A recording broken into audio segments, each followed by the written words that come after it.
오늘은 시편 141편으로 기도의 향 제목을 기억하세요. 기도의 향이란 제목으로 은혜를 나누겠습니다.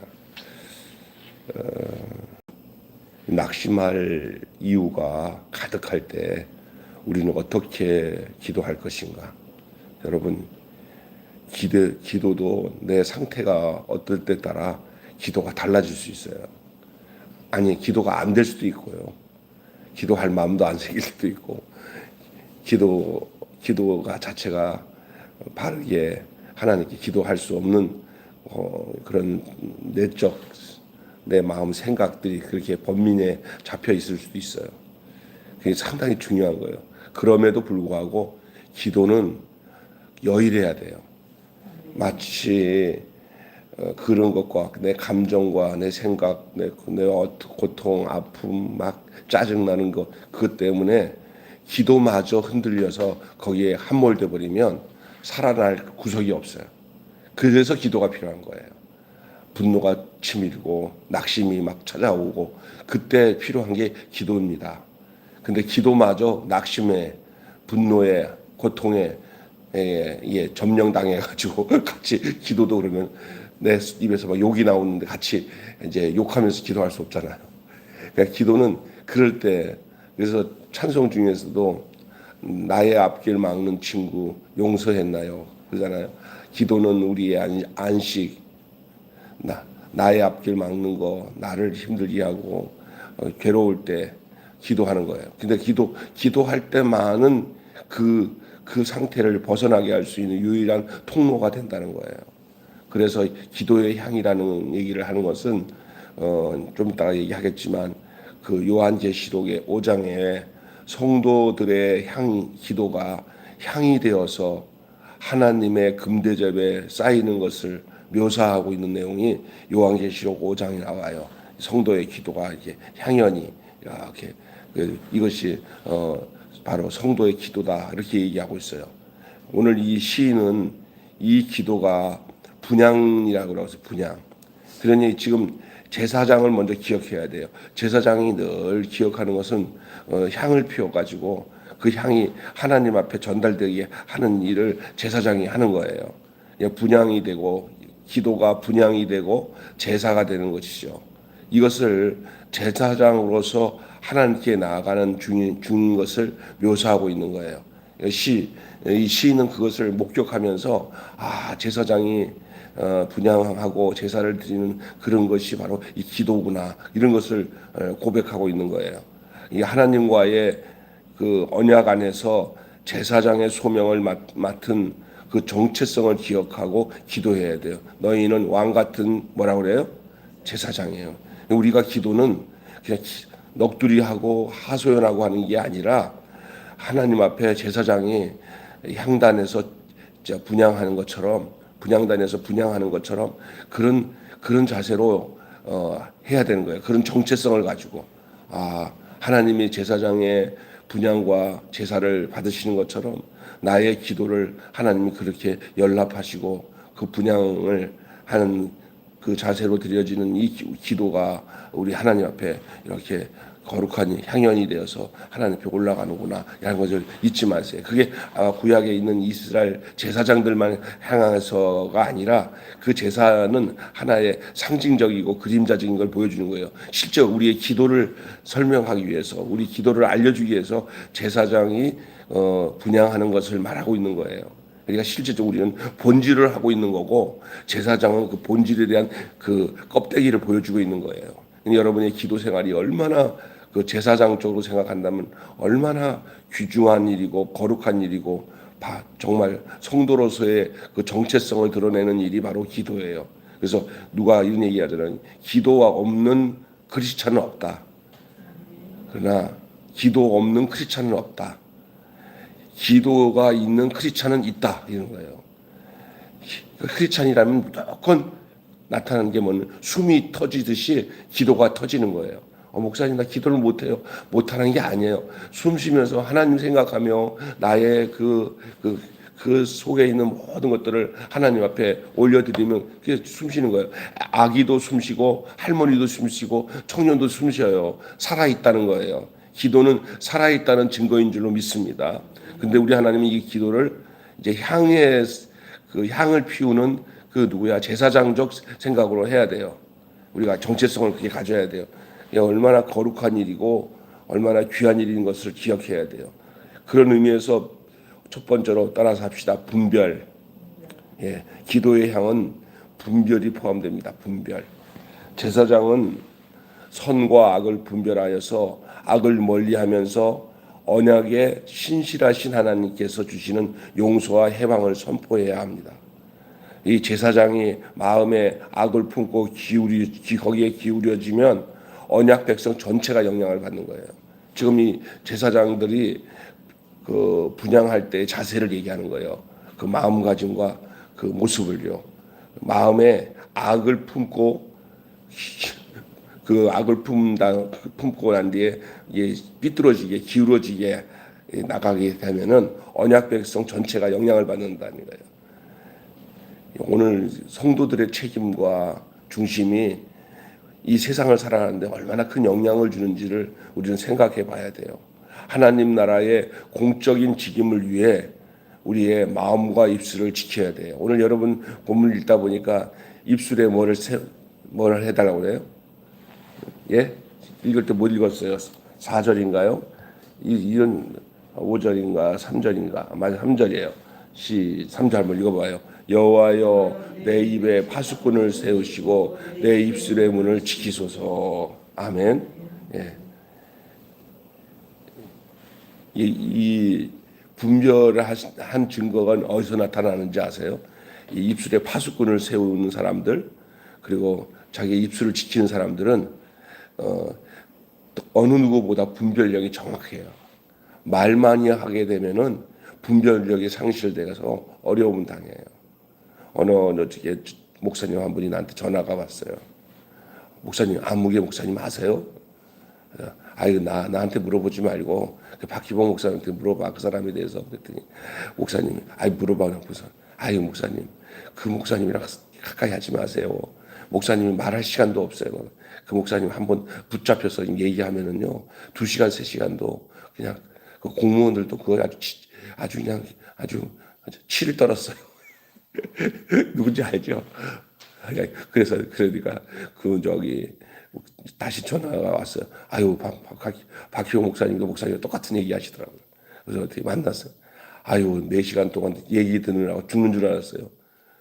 자기가 그래서 무슨 내용이니까 말을 많이 하니까요 주제가 없고 뭐가 뭔지 모르겠어 정신이 없어요 그러더라고요. 그래서 이 입술에 파수꾼을 세워야 사람이 상대방도 알고 자기를 알게 돼. 말 많이 하면은 좀 걱정스러운 거예요. 그래서 우리 집사람은 어디 아침에 어디 누구 만나러 가면 나한테 꼭 신신당부하는 게 있어요. 권사님 뭐라고 그러냐? 여보 오늘 가서 말 많이 하지 마. 가만히 있어. 그런 거예요. 말 많이 하면은 자기를 모르고요. 거기 말 많이 하는 사람은 실수당해요. 제사장으로 살아가는 성도, 기도 많이 하는 사람들 말 많이 하면 기도도 안 돼요. 기도가 안 돼요. 그러니까 하지 말라는 게 아니에요. 경우에 합당한 말은 은쟁반에 금사과 같다 그래서 그런 말은 뭐냐면 말을 적게 해야 그 말의 가치가 드러나는 줄로 믿습니다. 말하지 말라는 게 아니야. 경우에 합당한 말을 할 수 있는 지혜가 필요한 줄로 믿습니다. 이 분별력은 여기서부터 가름이 돼요. 입술에 파수꾼을 세우면 분별력이 생겨요. 대부분 이제 어려움 당한 사람들이 뭐냐면 수다를 많이 떨고 막 정신없이 사는 사람들이 그 수다 속에서 사기당해요. 늘 신중하고 하나님과 관계를 깊으면 사람한테 안 당해. 왜냐하면 분별력이 생기니까. 따라서 합시다. 말 적게 하고 하나님과 깊은 관계를 맺으면 다시 말해서 기도를 깊이 하면 분별력이 생긴다. 아멘. 예, 그래서 이게 오늘 첫째가 분별이에요. 기도의 향의 내용 중에 분별이 중요한 거예요. 입술에 뭐를 세우자? 파수꾼을 세워주고 입술을 지켜야 돼요. 그리고 그렇다 그러게 되면 귀가 잘 들려지면서 눈이 열려 총명한 눈이 되고 총명한 귀가 됩니다. 예. 왜요? 근데 제사장이 그렇지 못하면은 문제가 생기겠죠.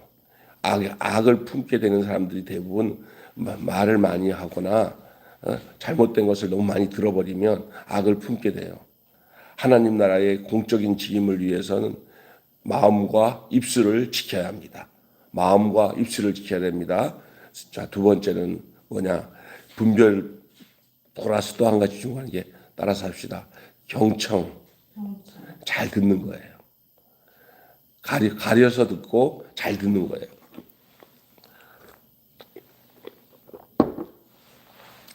칭찬이나 환호에 넘어가지 않고 책망과 질타를 거부하지 않는 그 심지가 곧은 사람을 하나님은 평강으로 지켜주신다고 했어요. 그러니까 칭찬하면 정신없이 그냥 거기에 쏙 넘어가고 환호하면 거기에 그냥 감정적으로 넘어가고 그러지 말고 누가 책망하거나 나를 질타할 때 그 사람에 대해서 미워하는 게 아니라 나를 위해서 하는구나라는 생각으로 받아들일 줄 알 때 그 사람이 평강의 삶을 살아가는 줄 믿습니다. 그런데 심지가 견고한 사람이 됐는데 이게 질타하고 책망하면은 미워하고 칭찬하고 환호하면 좋아하고 망하는 거예요. 틀림없이 망합니다. 교만으로 갑니다. 망하는 길로 갑니다. 나를 사랑해서 책망하는 걸 알아야 되고 나를 귀하게 여기서 질타하는 걸 알아서 그런 말을 할수록 더 자기를 돌아보고 자기를 심지가 더 견고한 평강으로 인도되는 사람으로 가는 것이 그것이 경청이에요. 경청의 목적이에요. 아멘. 기도는 분별을 넘어서 경청의 단계까지 이르게 합니다. 믿습니까? 우리의 기도의 향은 그래야 됩니다. 오늘 시인은 사람의 말에 휘둘리지 않고 뿌리 깊은 나무처럼 서서 하나님께 눈을 들기를 바라고 있는 거예요. 그래서 그는 하나님께 눈을 든다는 건 뭐예요? 하나님이 주시는 음성에 귀를 기울이는 거죠. 하나님께 경청하는 사람을 하나님도 경청하십니다. 잘 들어보세요. 하나님께 대해서 경청하는 사람은 하나님도 그 사람의 말을 경청하세요. 이 말은 뭐냐? 네가 내 말을 들으니 네 말을 내가 듣는다는 거예요. 하나님이. 다시 얘기합니다. 하나님께 경청하는 사람은 하나님도 그를 경청합니다. 이 말이 뭐예요? 네가 내 말을 잘 들으니 네가 내 말을 잘 들으니 너가 하는 말을 나도 잘 들어주겠다 하는 것이 하나님의 말씀이에요. 그럼 너가 하는 말을 잘 듣는다는 게 아닌 게 바로 뭐예요? 기도예요. 그게 하나님께 향연으로 올라가는 거예요. 하나님이 거두어들이신다는 거예요. 받아들이신다는 거예요. 하나님이 들으신다는 거예요. 할렐루야. 하나님이 들으시는 기도가 여러분에게 있기를 바랍니다. 그게 기도의 향이에요. 내가 하나님을 경청하니 하나님이 나를 경청하신다. 이게 우스운 말 같죠? 굉장히 중요한 말이에요. 그럼 내가 하나님 경청 안 하면 하나님이 내가 하는 말도 안 들을 수 있다는 말도 거기에 깔려 있는 거예요. 그러면 여러분의 기도의 삶에 하나님이 들으시고 받으시는 기도를 하려면은 뭐를 잘해야 돼요? 하나님이 하시는 말씀에 여러분이 어떻게 해야 돼요? 귀를 기울여서 잘 경청해야 돼요. 그러니까 설교 잘 듣는 사람이 기도를 바르게 할 수 있어요. 교회 와서 설교도 제대로 안 듣는 사람들이 하는 기도는 중원부원이에요. 어떤 사람은 기도를 해보면 목사님이 설교한 내용들을 다 기억해가지고 그걸 기도할 때 다 담아서 드려요. 야, 우리 하나님 기뻐하신다고. 맹목적으로 자기 얘기를 하지 않아. 하나님이 하신 말씀을 기억하면서 그걸 하나님 앞에 올려드리니까 하나님이 너 내가 한 말 잘 들었었구나. 무슨 얘기인지 아시겠죠? 예. 그래서 경청이 중요합니다. 마지막으로는요. 그 모든 기도의 향의 근원은 구원함에 있어요. 구원하심에. 구원. 건져내시는 거죠. 제사장을 돌보는 책임은 하나님께 있습니다. 지금은 우리에게 뭐냐면 우리 모든 믿는 성도들을 돌보시는 것은 하나님이 행하시는 줄로 믿습니다. 구원은 누구에게 있습니까? 하나님께 있어요. 사람이 뭘 해도 그거는 거기서 거기에요. 진정한 구원은 하나님께 있어요. 하나님이 없이 우리가 구원된다, 우리가 구원한다, 그 자기 착각에 빠져 있는 거예요.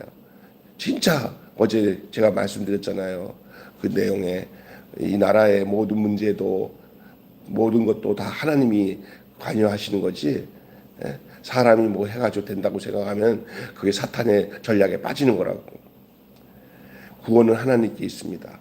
믿음으로 간구하고 충성하는 제사장들을 반드시 하나님이 책임져 주신다고 말합니다. 히브리서 11장에 보면은 믿음으로 아브라함은 믿음으로, 모세는 믿음으로, 누구는 믿음으로, 뭐 이삭은 믿음으로, 야곱은 계속 앞에 믿음으로 나와요. 믿음으로. 구름같이 허다한 그 믿음의 선조들의 그 구원하심을 다 살아가는 그들의 삶의 사건과 내용과 인생의 내용은 다르지만 그러나 동일하게 하나님이 인도하시는 방식은 믿음이에요. 저들이 믿음으로 모든 것을 했다고 그렇게 히브리서 기자는 얘기하고 있어요. 오늘 우리도 마찬가지입니다. 우리의 믿음의 선조들이 그 허다한 믿음의 조상들이 하나님께서 그들의 믿음을 보신 것처럼 하나님은 우리의 믿음을 오늘날도 믿음을 보시는 줄로 믿습니다.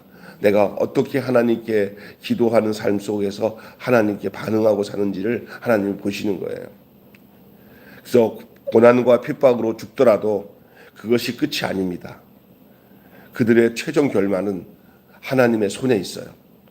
하나님의 해석이 필요해요. 그러니 여러분 이 땅에서 어떤 현상적으로 드러나는 거 가지고 기도의 목적을 삼지 마시고요.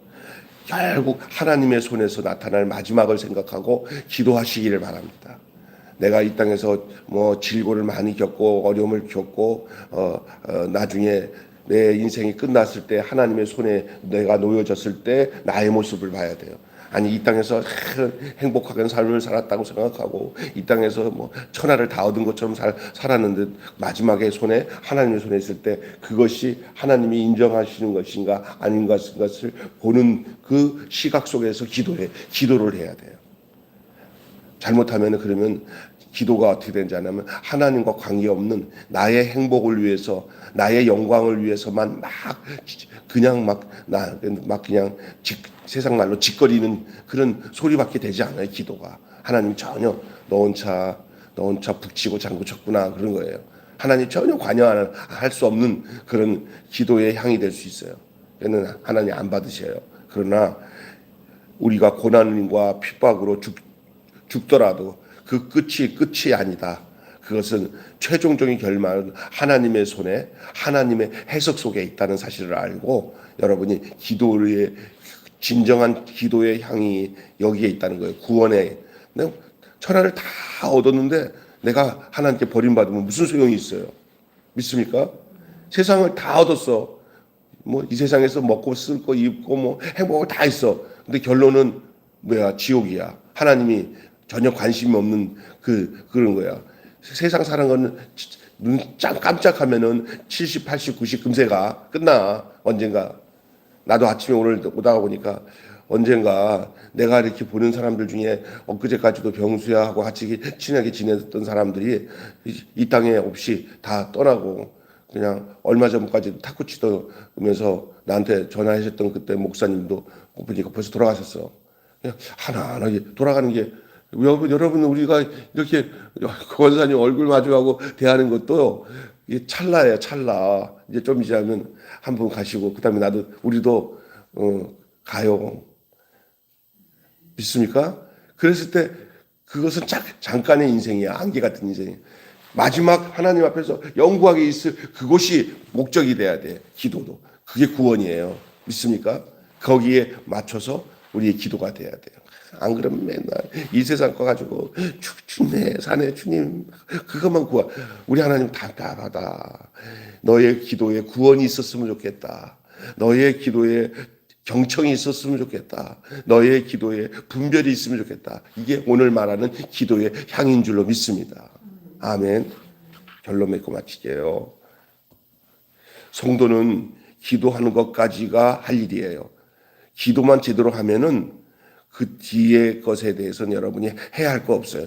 바른 기도가 하나님이 하나님 원하시는 게 성도는 기도하는 것까지가 할 일이에요. 그러면 그 다음은 그 기도한 이후에 일은 누가 하시는 거예요? 하나님이 하시는 거예요. 그렇게 돼 있어요. 그러니까 기도 넘어 하나님이 할 일까지 내가 하면은 그거는 아니에요. 기도는 뭐냐? 하나님 내가 하지 못하니까 하나님이 해주세요 하니까 이제 하나님이 하는 일이잖아. 그러니까 성도는 기도한 것까지가 할 일이다. 시작. 성도는 기도까지 하는 것이 할 일이다. 그 다음 일은 누가 하세요? 하나님이 응답하셔서 하나님이 하시는 거예요. 요걸 알아야 돼요. 왕이신 하나님이 하나님의 때에 하나님의 뜻을 하나님의 방식으로 이루어 가세요. 여러분 조금 좀 듣다가 오해할 수 있어요. 그럼 우리는 뭐 해요? 여러분 우리가 했다 하더라도 우리가 하는 일이 아니에요. 하나님이 이끌어서 지금 나를 도구로 쓰고 계시는 거예요. 할렐루야. 그러니까 우리가 하는 것은 바르게 하나님이 하나님의 손으로 나를 써서 내가 하나님의 일에 도움이 되도록 나를 이용하고 사용해 주세요라고 하는 거죠. 그런 측면에서 내가 하는 일이 없다는 거예요. 아멘. 하나님이 하시는 거예요. 그러니까 기도는 하나님이 우리를 대신해서 안 하셔요. 기도는. 그건 누가 해야 돼요? 내가 해야 돼요. 하나님 기도 좀 해주세요. 아니 기도를 응답하시는 하나님이 왜 기도를 해? 우리가 기도를 해야지. 여러분이 새벽 기도 드리시면서 여러분의 그 말씀 속에서 여러분의 신앙적 사고가 많이 바뀌고 있다고 생각하십니까? 그럼 복이에요. 사모님 좀 바뀌죠, 그죠? 신앙적 사고가 바르게 바뀌고 있는 거예요. 우리가 모르면은 굉장히 인간 중심으로 믿음 생활을 해요. 그러나 오늘 말씀에 이해가 잘 되신다고 하고 이게 분명하다고 아멘 하시면 여러분 하나님 중심의 신앙생활을 하게 되는 줄로 믿습니다. 최후의 결말은 하나님만 아셔요. 내가 뭐든지 결론 맺지 마셔야 됩니다. 의미도 결론도 해석도 하나님께 있습니다. 아멘. 성도는 하나님을 경외함으로 경청하고 하나님을 경외함으로 분별하고 하나님을 경외함으로 순종하고 기도하며 사랑할 뿐입니다. 내가 뭔가를 계획을 세워가지고 결론을 잡아가지고 목적을 가지고 가지 마세요. 그냥 열심히 기도하고 사랑하세요. 그러면 하나님이 결론을 맺어주는 줄로 믿습니다. 하루하루 잘 사세요. 그러면 인생 다 잘 살 거예요. 믿습니까? 오늘 하루도 여러분의 기도의 향이 향연이 하나님 앞에 잘 올려드리는 이런 역사가 있기를 바랍니다. 한마디로 위기 속에 낭망이 아닌 소망으로 하나님을 찾는 이가 기도의 사람입니다. 위기 속에 낭망이 아닌 소망으로 하나님을 찾는 이가 기도의 사람입니다. 기도하겠습니다. 하나님 아버지 은혜를 감사합니다. 그렇습니다. 성도는 기도하는 것까지가 성도가 할 일인 것을 오늘 깨닫습니다. 그 이후에 우리의 기도의 내용을 우리 하나님이 받으시고 우리 하나님이 그 기도를 통해서 하나님이 우리 가운데서 일하시는 줄로 믿습니다. 그래서 뭔가를 내 목적을 가지고 내 힘으로 가지고 뭘 다 했다고 얼음장 내면서 내가 하나님 이거 했습니다. 저거 했습니다. 그럴 때 우리 하나님은 그거 별로 좋아하지 않고 우리가 할 수 있을 것 같은 것도 하나님 이거는 내가 할 수 없습니다. 모든 일을 하나님께서 행하여 주시고 하나님이 신원해 주시고 하나님이 결론을 내어주시고 하나님이 이끌어 주시고 하나님이 심판해 주십시오라고 하나님께 기도하고 나면 그때부터 우리의 기도를 들으시고 우리를 사용해서라도 하나님이 당신이 일하시고 역사하시는 줄 믿습니다. 하나님 아버지 오늘 우리 기도가 하나님 아버지여 분별하고 경청하며 그리고 최종적으로 구원을 이루게 하는 그 요소라는 사실을 기도의 향이라는 제목의 말씀을 통해서 은혜를 나누게 하심을 감사합니다. 오늘 우리의 기도의 삶이 하나님이 우리를 통해서 일하시는 놀라운 역사가 나타나는 결론으로 나타나게 주님 도와 주시옵소서. 우리가 주님을 경청하지 않으면 주님도 우리의 말에 우리의 기도에 경청하지 않는다는 이 분명한 사실을 알게 하시고 하나님의 말씀에 귀를 기울여 늘 주의 음성을 내가 들으니 사랑한다는 말일세 믿는 마음으로 주께 가오니 나를 영접하여 주옵소서. 이런 심정으로 주님 앞에 기도하는 삶을 살아가는 저희들, 그리고 순종하는 삶을 살아가는 저희들이 되게 하여 주시옵소서. 우리 주 예수 그리스도 이름으로 기도하옵나이다. 아멘. 주님 가르친 기도로 마치겠습니다. 하늘에 계신 우리 아버지, 아버지의 이름을 거룩하게 하옵시며 아버지의 나라가 오게 하시며 아버지의 뜻이 하늘에서와 같이 땅에서도 이루어지게 하소서. 오늘 우리에게 일용할 양식을 주옵시고 우리가 우리에게 잘못한 사람을 용서하여 준 것 같이 우리 죄를 용서하여 주옵시고 우리를 시험에 빠지지 않게 하시고 악에서 구하소서. 나라와 권세와 영광이 영원히 아버지의 것입니다. 아멘. 아멘. 자, 이렇게 함께 기도하시는 시간을 갖겠습니다.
아버지